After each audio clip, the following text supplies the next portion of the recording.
Alright guys, so if you feel that the volume on the Beats Soul 4 is not loud enough, then I have good news. This is probably a glitch that you can correct. Now for the first thing to try, instead of using your phone's volume, use your Beats to change the volume. Just press here. Pull it all the way up, see if it works. Now if that does not work,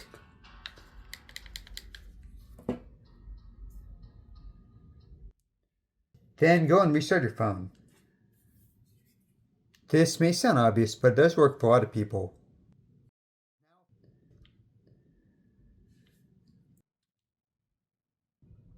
Now if that does not work, next step.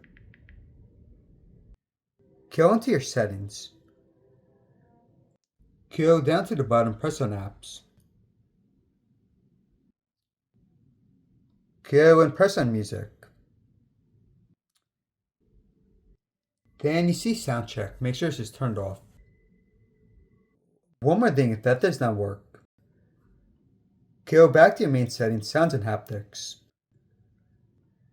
Go to headphone safety. Turn off reduce loud audio. And you guys, so there is to it. So hope this helped out.